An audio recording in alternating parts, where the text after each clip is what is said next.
Culture evolves at the speed of light, just like your financial needs. When it comes to your money, Credit Karma keeps you in the know and ahead of the game. You can count on Credit Karma to keep up with your financial needs as they evolve. We'll help you monitor your progress and give personalized recommendations so you can make strides towards your goals and find your way to money. Make sure you're on the right track, no matter where you are on your financial journey. Intuit Credit Karma. Karma you can count on.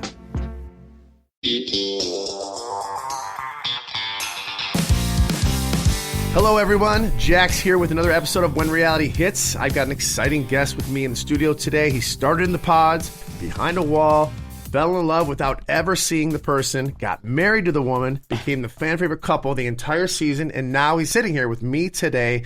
Let's welcome Garrett Josemans. Did I say that right? That's it. It's perfect. From Netflix's Love is Blind. Wow, man.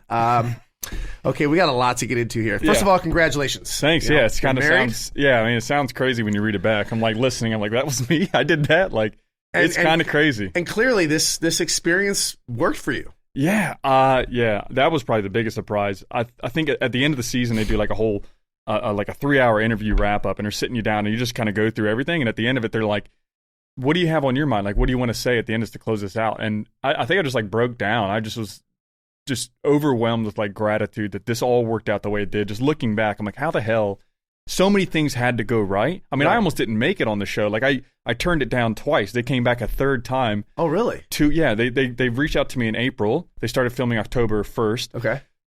I turned it down in April. Well, let me back up a second. So how did they find you to begin with? They recruit you on all across social platforms. So LinkedIn, Instagram, and Facebook Messenger. They reached out, but a lot of that stuff goes to junk. Right. So I wasn't seeing it. Plus, I get crap all the time. Right. So then someone commented on my photo and was like, "Hey, like I messaged you, like reach out." I'm like, "What the hell?" I don't watch reality TV, so I don't. When he said Love is, I don't know what you're talking about. Okay. So I checked into it, talked to some friends who do watch reality TV, and they're like, "Oh my god, you got to do it." So I told them no, and then later that night I went out with some friends, and they brought once they told their wives what happened, they came out and they were like pressuring me. They were like circling, like, "You got to do this," like that.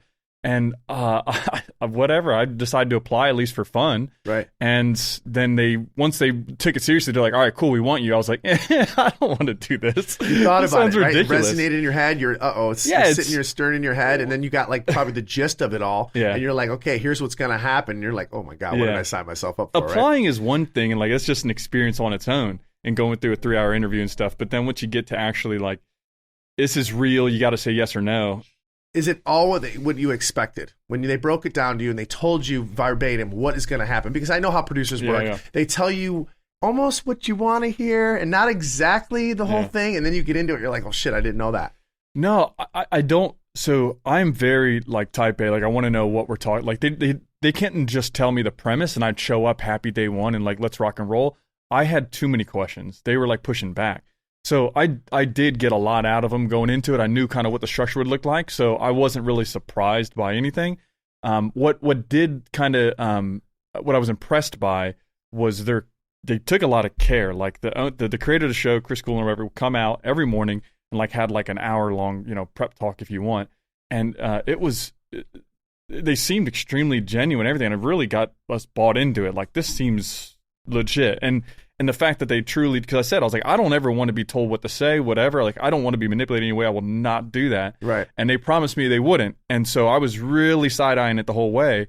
And yeah, they didn't really, they like give you suggestions and maybe you want to talk about this or that, but they don't tell you what to say, what to do, how to respond. So I enjoyed that. When they were talking to you, I guess, about your dating life and your past dating life, were you like, I guess, quote unquote, was my dating life sucks. I'm single. This is where I'm at. Like what? Like I'm kind of open to anything at this point. Yeah. Or is that kind of like when they asked you? Dude, so I'm I'm a very busy person. Right. I work a full-time job and I own 2 businesses on the side. Like I'm swamped all the time, and I'm very satisfied with that. Outside of that, I spearfish. I spend time with friends and family. That's it. That was my life. I was fulfilled. But there was something in the past couple of years, like you're gonna be 40 here soon. I'm 30. I'm 33 right now. Okay, but like, so you're 33. You're still young. I was single for 6.5 years. Like I put no effort into finding a person. Right. And I was living in a small town, Fredericksburg, like bumping into like someone like Taylor in the supermarket in Fredericksburg, like wasn't happening for me. Right. So I was just starting to get a little like concerned. I'm like, you're missing like prime opportunity, like meet somebody here. And especially if you want to have kids. Yeah, well, exactly, right. If that's a goal in life for Right. you. You know, if you meet someone when you're 50, you know, you lost that chance. So Right. anyway, so yeah, when they reached out, I'm like, I don't know, but they're asking you what's your dating life like, and I'm like, I don't date. They ask you this question at the beginning, like, what's dating like in DC? And I'm like, I don't have a good answer for you because I wouldn't know. I don't know. I'm too far from DC anyway. So, I mean, dating. God, I don't even want to. I'm going back into that world again too. I've been married. Oh, no. I've been with somebody for 10 years, and you know, dating is it's shitty because there's all these like situationships now. This is a new thing that I'm just learning. There's ghosting. Oh, dude, you know, it also seems very superficial too. Like at least that initial part. Once you get into it and you start to meet somebody, you dive into a bit more and you get past a lot of that superficial wall. But up front on the dating apps and stuff, I mean, it's what do you do? How much money do you make? How cool are you gonna make me look? Like it's just dumb shit. And were you at the point where you're like, you know, I have really nothing left to lose, you know? I mean, at this point, so why not try something like this? Yeah, my main like objective in going into this wasn't I'm going to get married. I had no hopes of getting married. You thought let this alone is something fun, maybe something a little different. Yeah, I have really high standards on the personality side of things. So I'm like, who's going to go on a reality TV star probably isn't going to match me on the personality level. Like, I don't think we're going to be super compatible, but I knew at the very least this could be like a catalyst for me in the dating world. It would awaken like my interest again in like going out and doing this. And I think like I knew that this needed to happen for me regardless. You're stepping outside of the box. That's it. Yeah, and I'm actually starting to ask myself, what am I interested in? What do I like and not like in a woman? Like, these are all questions that I ignored for so many years. Right. That at least this would be the impetus for me going out afterwards, even if nothing came out of it. And it's kind of it's a little scary because you're like, what do I like? Especially if you're a guy like you who's been busy and working so long. And you got to figure out quick. And you're going to be like, okay, what do I even like? Like, I don't even know. And plus, are they going to like me? Are they going to be are they going to be able to adjust to my lifestyle? Because you're not going to stop what you're doing. I mean, right? Well, you have to. You have to adjust. That's the thing. And like anyone that went in saying like, I'm not going to change, you're going to mold to my lifestyle, like you're not going to make it. But unless you let them know ahead of time when you're on your date saying, hey, this is what I do for a living. These are my businesses. I'm trying to grow my businesses. I had like one non-negotiable that was like, I love to spearfish. I'm going to continue to spearfish. Right. Like I was willing to give up businesses or cut back on work here and there or whatever. I was willing to make adjustments and even move. But when it came down to it, like there wasn't a whole lot that your partner ultimately shouldn't be asking you to change your entire life for them. Vice versa, like it shouldn't go that way, but you will have to make adjustments, but you have to be ready for that. You know, like you have to check yourself going in, and all of a sudden they bring you this thing, and I didn't decide till 2 weeks. You know, they came back to me 2 weeks before it was time to film, and I'd already written this whole thing off. Right. And I'm like, I guess I'll, you know, actually this feels like fate knocking on my door. I'm going to go. Well, now I got to figure out a lot of things. You know, what? Yeah. So I mean, the entire plane ride, car ride, like I'm just like extremely. You can see the first 6 episodes. I'm like extremely serious because I'm trying to figure it out. Right. And I still don't really know what I want. Particularly, that's like people are going like, you didn't know what he wants when he went on. Not at me, but like a lot of other people. It's like, who the hell does? I don't want to say you're on a TV show. You don't have the luxury of, first of all, seeing the damn person. Okay, you don't have the luxury of sitting down, having dinner. What do you like to do? What's your favorite color? It's fast. You're on a mission here. We call it like dating boot camp. Yeah, you know? it's quick. It's and almost now that I think about it. Man, now that I've gone on dates before and I'm like, I almost like this scenario, this setup, because you get to figure out what you like and what you don't, and you don't have to go through the bullshit of, I'm going to meet you this, and what do you like your favorite color, and what are your friends like? Like you can just bypass all that. Dating is way more performative than this was. Yeah, this was much more interview in the weeds. Well, let's figure it out. Yeah. But that's the thing too, is like you also want to try to have fun, see if you can have fun with this person. I remember with Taylor, like one of our last dates, I said, I was like, hey, we've been so serious at this whole thing. I don't even know if I can have fun with you. You know what I mean? Like, I am worried about this. Like, I sat down one night, I was like, what am I worried about with this person? And I was like, we haven't had like fun. Right? Like, and I'm not putting you on the spot, but the intimacy too. How do you know if that's well, right? Exactly. And we didn't want to. This thing is too. Like, everyone's different. Like, she definitely didn't want to talk about that on camera, and I felt a little bit that way as well. So we agreed, like, we have to come up with something here because other girls are like wide open. Like, I like this, this, and this, and so you're also at risk of like, if you're not being open or vulnerable with your partner in all the ways, someone else could come and grab them up. So we wanted to still talk about that. So we agreed to do that and notes. So we like wrote notes to one another and passed. Oh, that's an awesome. I like that way. That's probably the way I would have done it too. Just because there's some things you just want to keep to yourself. At some point, you know what I mean? Yeah. I mean, Nick D said something about like keeping a brand and all that. Like, I don't know about that, but I know that here's the thing. I eventually will get married or wanted to get married at some point. I have a partner. Let's say it didn't work out with any of these people. I didn't want them to like watch that back over and see me like, you know, being a slut or whatever, like acting all freaking goofy on TV. You know what I mean? Like, because the kind of person that I'd be into, I don't know your back, but maybe, but you know, life's a little different. I think it's a permanent tattoo, this show. And so I wanted to take that into consideration and be like, you know, I still like, this may just be a fling for me and I don't want to look like an idiot on TV. I get you. Yeah. The shows that you guys do are a little different than what I do. Ours is a little bit more of a docu-series. Yeah. So it's hard to hide these things because for us, the cameras are there all the time for 6 months at a time. Yeah. And you can't like, there's just no bypassing it, right? Yeah. I mean, they have keys to our houses and stuff. They just come in. They're actually become part of our families. And dude, that's crazy because like everybody, this is the thing I've seen about reality TV is these people that watch it, it's almost as if they think that they live a perfect life and they're coming at this from like this idealistic point of view, and no everything idea. you do is like they're super scrutinous about like, oh, what an idiot, this and that. It's like exactly. It reminds me of that meme of like the overweight dude sitting on the couch eating a bag of Cheetos watching the Olympics saying what an idiot. Exactly. You know, that's what it's like. That's the best way to put it, because I get critiqued all the time, and it's just kind of like, well, then what do you like about? Then why watch the freaking show? If you're gonna sit there and nitpick every little thing, I'm a human being. They don't want heroes. They don't want like, villains. What do you want me to sit there with Yeah. my fingers crossed and just read the Bible and be like, this is not right, and then this, and then you know what they say? You're boring. So you can't win in reality TV. Whether you're crazy, people are going to say you're crazy. Whether you're boring, people are going to say you're boring. You can't win. You got to do it for you, and you got to enjoy yourself, and then of course, make the right decisions. But I also do things that a lot of people say to me, they're like, you know, we love you because you have no filter and you're saying what other people are thinking and you're doing what other people are thinking. And I'm also a grown man. I'm a human. You know, I've gotten married. You know, things didn't work out. I'm going through divorce. I'm going through some mental health issues. Yeah. I'm being really open about it because me personally, I could have chose not to do that. I could have said, you know what, I'm not putting any of this on camera. But I didn't sign up for that. I signed up to be on a television show to show you my whole life, whether it was good or whether it's bad. I'm going to put it all out there. A lot of people don't do that. They'll sugarcoat a lot of things and they'll hide a lot of things. But in reality TV, and especially the way we're rolled, the truth always comes out. No matter how hard you try to hide it, the truth will always come out. And that's one of the things I remember when I first started reality TV. They're like, you can lie all you want, but it's going to come out. So I felt like, I don't portray the men very, very well on my show a lot of the times. But portray or represent? I guess represent. I don't represent, but it's just the way I am. And like I said, we're all different in this world. If we were all the same, this would be a boring fucking world. Okay, so there's going to be all types of guys. And I'm hoping that, people can see me and say, you know what? Okay, he made this decision, or man, I'm glad he talked about that because I'm struggling with that. Yeah. So. Well, that's anyway. the thing. You're going to go through like a whole gamut of like experiences, and some people are going to relate to it, some people are not.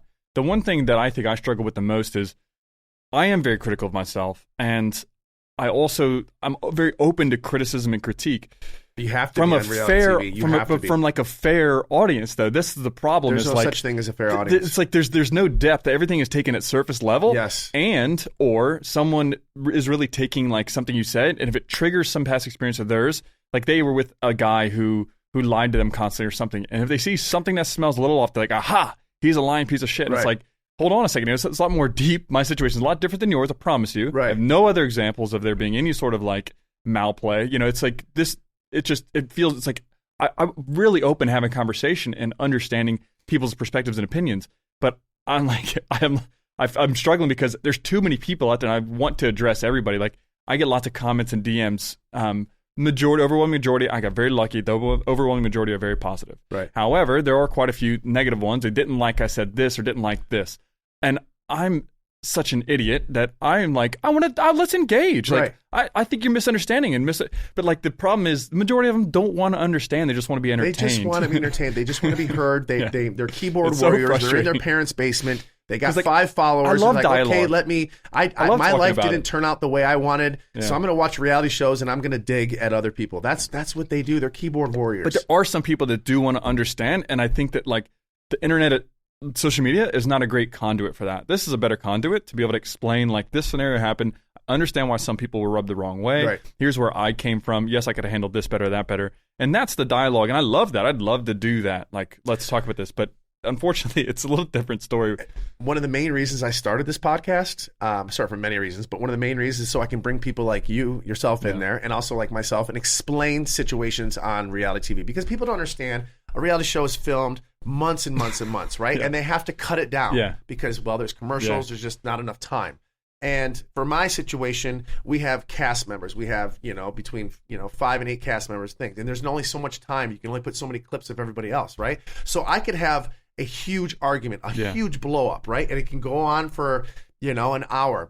But people will be like, oh my God, Jax, you're an asshole, because they only show the part where I'm at my top, where I'm at my breaking point, where I'm screaming and yelling. And then like, well, Jax, you're an asshole. You did this. Well, wait a minute. You blew up over this little thing. You didn't see it's how like, it started, though. You didn't see how the fight started because there's not that much Yeah. time, and it's not that entertaining when I'm being reasonable. For me, and because I built myself to be it's a got to be villain, entertaining. Nobody wants to hear me being calm. They want to see me going crazy, right? So they only cut to the part where I'm nuts, and they don't see how it started and how it ended. They just assume that I'm crazy. So that part has always been like a little... for me, context and nuance are boring, and it's got to be. People want to be entertained. They work all day, right? They hate their jobs or they're miserable. Don't make me understand a difficult situation. Just give me the flavor. Just come home from work, grab a bottle of wine, sit on the some couch, tomatoes, and just watch messy TV. You know what? I wouldn't even be I wouldn't have any issue with that if they didn't then go and lash out at these people and treat them like they weren't just caricatures on a TV. Right. This is entertainment. This is not always truly representative of the people behind the screen. So don't then log online and start to bash them and call them like racist or whatever sort of things you want to project onto them. Because you know what's going to happen? People are going to be so scared to go on reality TV. They're going to sit there and twiddle their thumbs, and then then you're going to get more then fake. The production's going to be like, okay, we need some more here, and then you give them a little more. It's like you almost get in trouble for giving them what they want. You're afraid to say anything. It is, and I've kind of, the old me that existed 10 years ago really doesn't exist much anymore. I have to be very careful how I navigate. Who is who they were 10 years ago? I mean, you're right. Yeah. But I'm the type of person that doesn't have much of a filter, and I need, as I get older, now that I'm a father, I got to filter things down. You have to consider. Well, that's the thing too that I've learned more about, and this is what I'm dealing with right now. Is like, okay, now we're in the public light. We've been in the public light for a month, so now my words, actions, and anything that I portray publicly is a reflection of and like affects my wife and my marriage, and so. This is a new thing we're navigating. It's something like a completely benign conversation on the street would have never carried weight before. Now it could. Now it could really be detrimental if it was like someone goes. So you have to be very careful. And the this internet is a never new goes thing. away. No, right. Well, that's true too. Everything is permanent. Everything lives. Yeah. So and I'm fine with that's what we open ourselves up to. But I just wish people were more understanding. Yeah, me too. All right. So tell me, in the exact moment meeting Taylor for the first time, what did you feel? I really, to be honest, I can't even. I can't even imagine this. You won't really. be able to. No, it's impossible. I'm personally way too superficial for a show like this, because if a girl walked in and there was absolutely no physical attraction, no chemistry right off the bat, I'd be gone. But that's just me. Yeah. Well, I think that like the whole Love Is Blind premise is not what it sounds like on face value. What it sounds like is like it doesn't matter what they look like. I always said in interviews, and maybe they just chose not to show this, but I always said it does matter. Like I know it matters. I don't care what anybody says. You have to have an initial there has to be attraction. some sort of like body chemistry is not something you control. Right. You liking someone attractive physically is a chemical reaction. You don't control this. Right. However, what I think the Love Is Blind concept does is it takes two people that probably wouldn't have gotten past that initial barrier, and it brings them together and gets past all the superficial bullshit, and you get to form a relationship before you start to make judgments about their appearance and whatnot. Like, I wasn't Taylor's type. She made it very clear on the show, and shortly after that, in the same breath, she said, but I find him to be like the sexiest man alive now. So you almost, by the time you meet them, you can almost put that, even though a physical attraction is usually number one, you can almost put that as number 2 or 3, because you know what? You had a good meeting with them. Everything was going well. Okay, maybe I can look past the superficial looks for a second, because we could probably work on that or whatever. But yeah, I guess that's kind of the point of all this, to see if people can really get past the superficialness. Yeah, and if they may not be perfectly your type, is that relationship strong enough? Is that bond, that mental, emotional bond strong enough to get past some of these other things that would have been challenges in the real world physically? And that's ultimately, I think, what it is. It gets you over that curve a little bit, but ultimately, if you're just not attracted to them dead flat, and whether they're not your type is different than not being attracted to them, that's probably not going to work out. Right. Okay, so I'm going to stop you just for 1 second, since we were just talking about this. So you look great, good looking guy. Thanks, let me talk Likewise, for a second. Dude. I appreciate that. Thank you. So let's talk about it for a second, because I know your recent quote unquote glow up has gone absolutely viral. Yeah. Okay. There's been a ton of speculation out there for fans wondering, is this your wife's doing? Hold on. And I think the fans are calling it the Taylor effect. Is that what they're saying it's now? Like it's a Taylor Swift reference, I think. Let me hear from you. What inspired the long hair? Yeah. The sharper fashion. Give it to the girls. They want to know, can they change their man or whatever? Like, what happened here? Yeah, Taylor, if she was sitting next to me, she'd be like, no, this is all him. Which, so I'm really lucky to have her, because she does not say a word to me about my fashion. She hardly even gives me advice if I ask her. Everything I bring to her, she's like, that looks great, sweetheart. Yeah. Like, she doesn't care. I'm sure she appreciates that I'd like take more appreciation for my appearance now, but she wouldn't have told me otherwise. I mean, it's been awesome to have Taylor in my corner while I like start to experiment more with my aesthetic. I didn't before, because I'm a physicist, spearfisherman, family guy. Like, I lived in that circle. I never went out.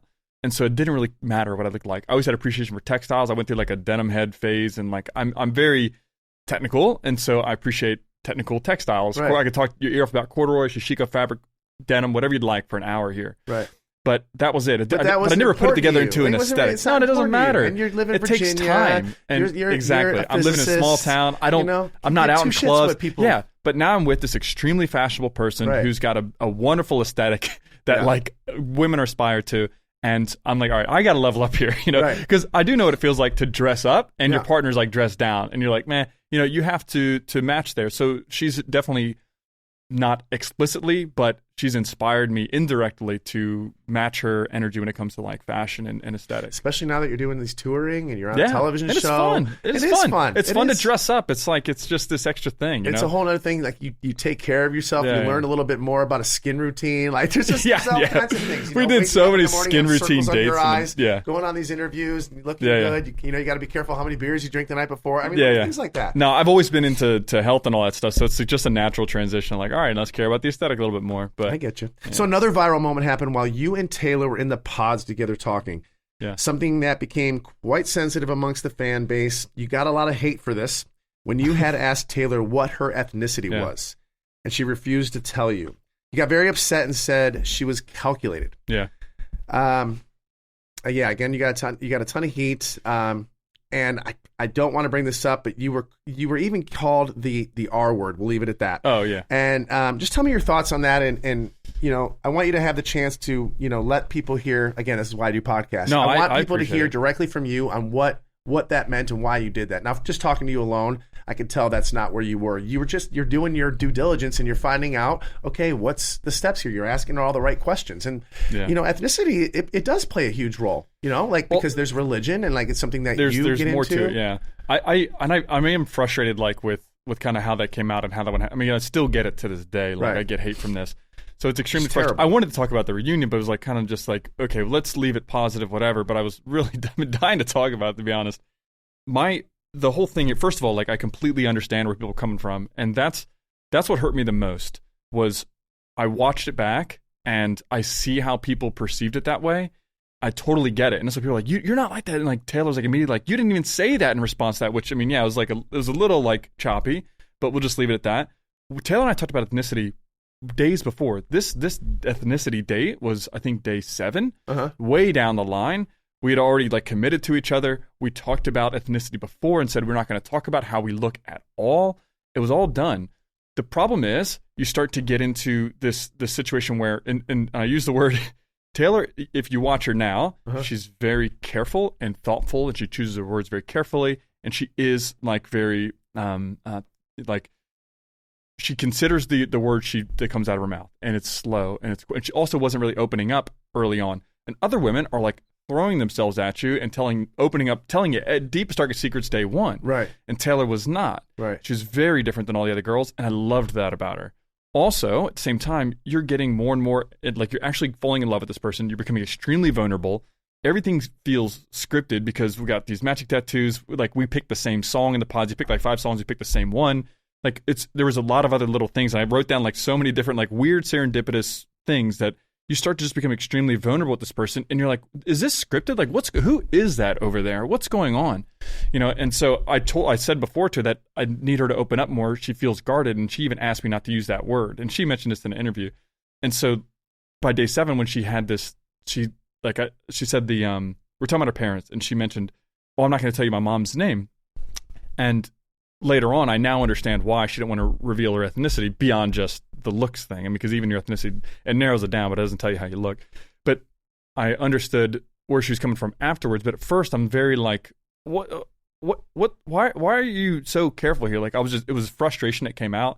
And I think like an hour later, I said the calculated comment, because we moved off of it, and then we returned to it because she was like, I feel something in you. And we talked about it. I was like, I'm worried. Like, I don't know what to expect. Like, who is this person? And it's a very strange feeling, and it's really hard to replicate like what everyone's going through individually in those pods. I can't even imagine. Like, I watched it's this, crazy. I just can't even imagine like the emotions, and I'm kind of going off into a little thing because I'm really big into mental health, and I've taken a big toll this year on my mental health, and I've gotten some help and everything like that. So, I mean, what did you do during the season? Like I said, I don't know your mental health background, but what did you do during this season to protect your mental health? Because I'm sure that it was taking a little bit of a toll. Yeah. I think it would take a toll for anybody, not just you personally, but how did you protect your mental health? Yeah, because I'm sure, going through that, it wasn't easy for you, because you go to these pods and then you come back and you talk to these other guys and you're getting different, different scenarios from them. And did you have to like check yourself at night and be like, okay, because I'm sure your brain was just going like this. You're locked into this person. You and me, so Taylor and I were the only ones that are not like, so Taylor and I stayed locked in throughout the whole thing, as in like we'd get up in the morning. Yeah. And typically I got up before her, I would start work. When she got up, I'd make her coffee, and we would just like sync for like 20 minutes. And how are you feeling today? Like, what's going on throughout your day? And then we'd move into the rest of our day. I'd go to the gym every day at like 1 o'clock, and then I'd get off work at like 5:30 or so.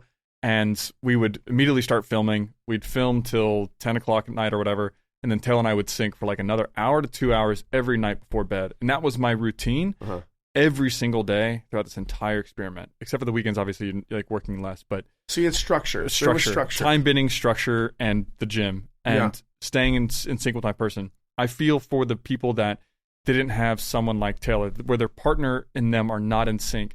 I couldn't imagine how much more frustrating this whole experiment would have been if Taylor and I weren't so connected throughout the entirety of it. And there was guys like that going through that. Yeah, 100%. You could see it and feel it. And they would go out, they went out with their friends and stuff to like get a reprieve. And like, I didn't need that. I felt connected to Taylor, and that's all I cared about. I gotta figure out if I'm gonna say yes or no in 3 weeks here. Like, 2 weeks, 1 week. I needed to stay like that. I need to feel good about this person on a really deep level. And so that's all that I cared about. Workout, structure. That's for me. I have to have it. If I don't have structure in my life, I'm off the rails. Yeah. Like, I go as far as like getting up in the morning, making my bed, having my cup of coffee, like checking my emails. If I derail, even just making my bed, it feels weird. You're off. You're like, I'm off for the whole day. Yeah. Like, there's certain guys that need that structure, and like I said, once we're off that, I think it's maybe just because of just how we grew up and how our structure was, and just my way of life. I just thrive on structure.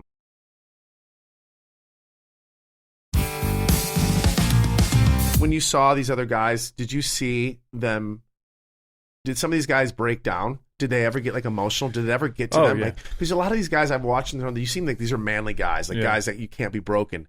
But then when they go through something like this, they let their guard down, and sometimes they forget that the camera's there. And do you see, like, do you have to sit them aside and be like, this is just a game. This is just I freaking broke down like day 3, I think, because I hadn't talked about my emotions and feelings guys and what I want, what I love. This is a huge thing. I was like, what is going on, man? Don't talk about their emotions because we weren't brought up that way. No. We're not. We're supposed to carry everything on our back and deal with the world. And I think between the last, like I said, 5 to 8 years, it's been accepted now that men need to talk about this stuff. Yeah. So that's great that you did that. Yeah, it was we get caught talking about like they're putting some in the water here, man, like just estrogen or something. Like, we're freaking out. Like, Tyler, you saw he cried a lot. But he wasn't the only one. They just grabbed him on camera doing that a lot. Like, a lot of the guys were like, what's happening? And I know myself, like, I went on more dates in that first day than I did in the past 6.5 years. And I think that's probably a lot to do with it, because you guys are getting just hammered by girls. Yeah. Mentally, physically, not physically, mentally and emotionally.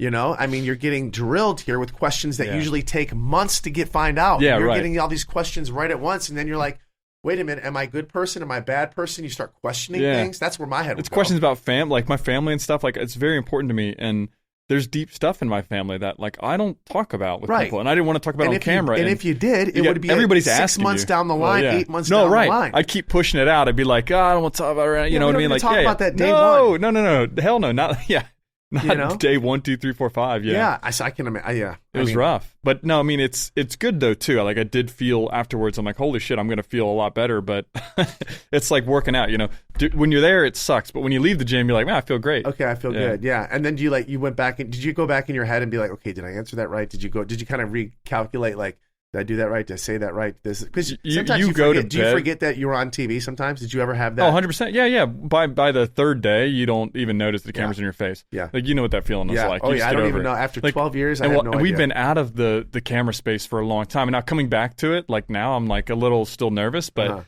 you start to snap back into it. And once you start talking, it's fine. And you forget about it. But sometimes, like after the day's done wrapping, and I'll go back in my head. I'm like, you can't sleep. Did I say this? Did I mean to say that? 100%. Like, how is that going to be received on TV? Well, yeah. And the thing is, like, when you're in the pods, you're working towards an end. Like, you have to get to the end of this. Mm-hmm. And you're trying to make a decision. Like, something important is happening. It's not just like life goes on and like, whatever. They're not just filming my life and like things happen.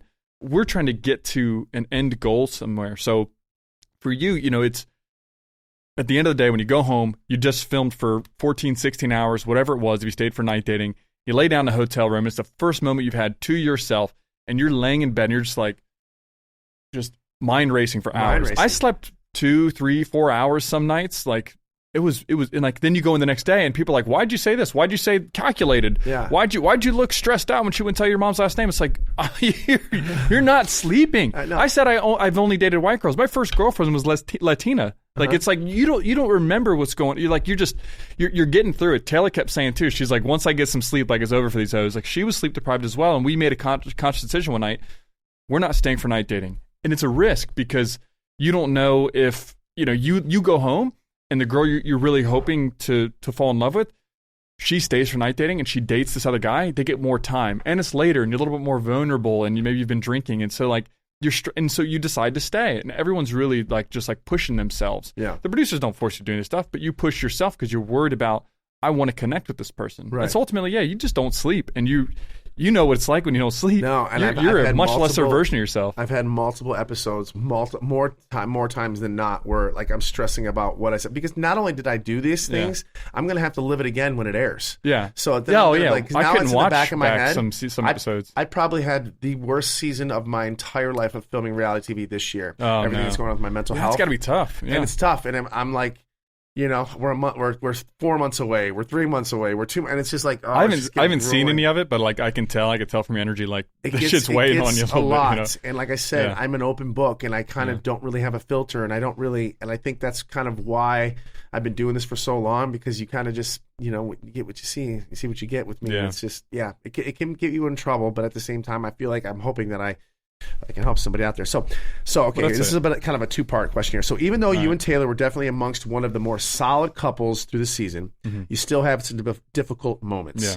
So while you're both walking up to the Gatsby party, it is discovered that you received a DM from your ex. Yeah. Okay, this is going to be tough. Sorry.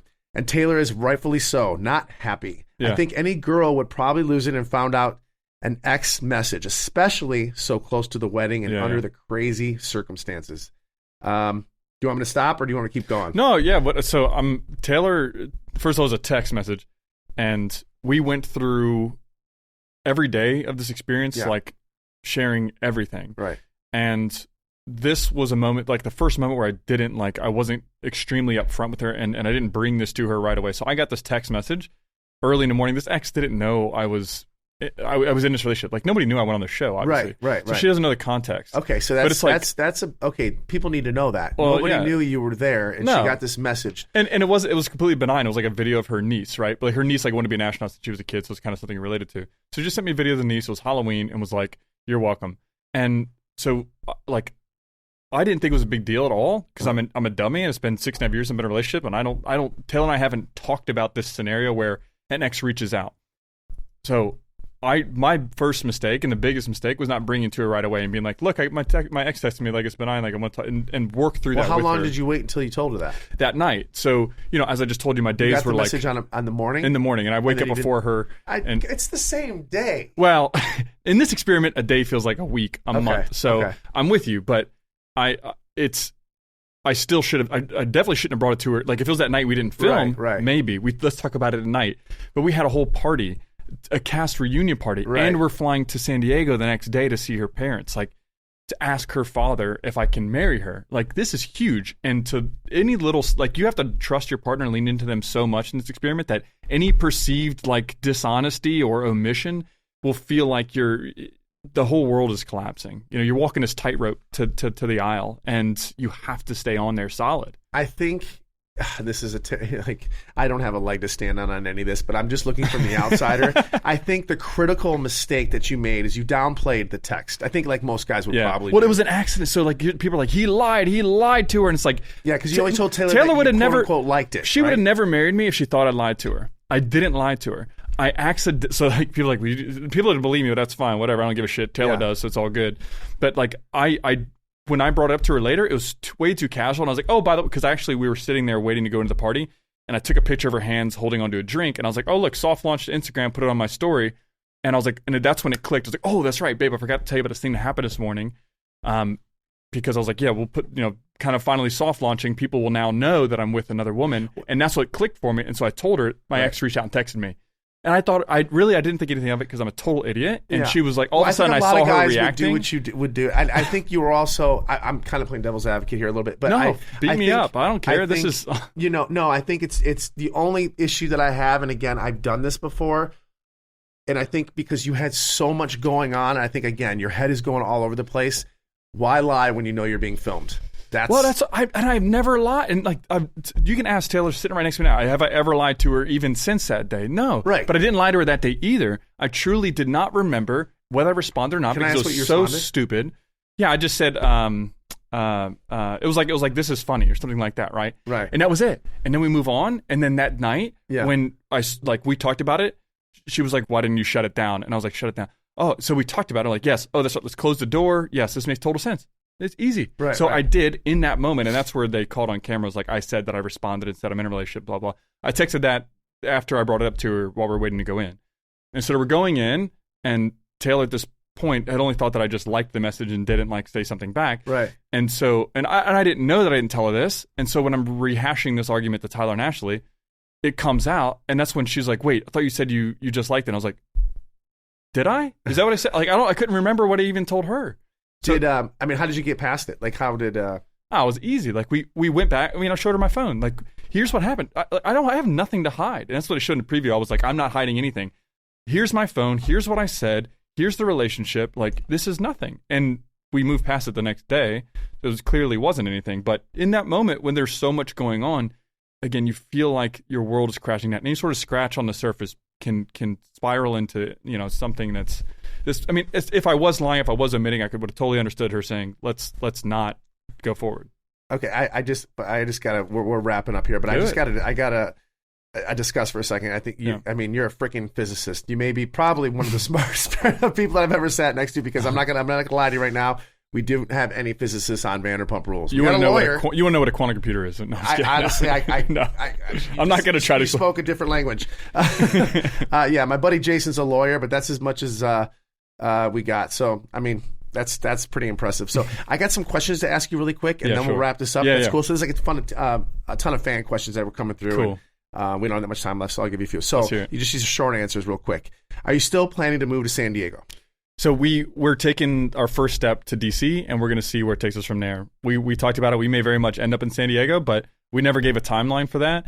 And spending a ton of time in San Diego, we were like, it's probably too big of a jump right now. Let's go to DC. Okay. How are you navigating being in such a public relationship?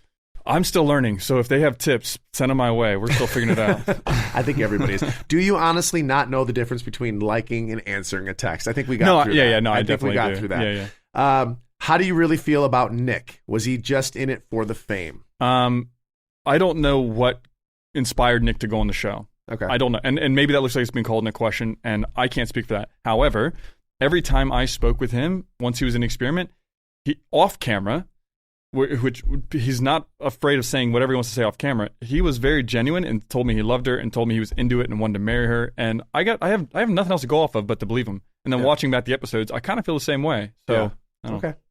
How would you sum up your experience on Love Is Blind in 3 words? That's a tough one, huh? Yeah, it's like this only 3. Can I ask you, would you do this again? Just this is my question. No, hell no. No, I mean, and I wouldn't want to. Like, I found my person. Like, I found what I went there for. If you didn't find your person, would you do it again? No. There's no way. There was a 1 in a billion chance that someone like Taylor was on the other side of that wall. Yeah. And I lucked out. Well, man, hey, listen, so I appreciate you so much for being here, man. This is a really, really, cool experience. Thanks for having me on, man. I appreciate it. Like I said, I could never do this, man, and I give you props for doing it. Just emotionally and mentally, I just don't think I can do it, So if you want to check out Garrett and give his glow up, and of course, keep up to date with him and his lovely wife, Taylor, be sure to follow him on Instagram at Garrett.Josemans, and all the episodes are out on Netflix if you want to binge them. Thanks for having me on, man. I appreciate it. Appreciate you opening up to your audience and give me a chance to talk. No problem, man. Well, thanks so much for being here. Good luck on the rest of your tour. Thanks, and that's it for When Reality Hits. See you guys next week.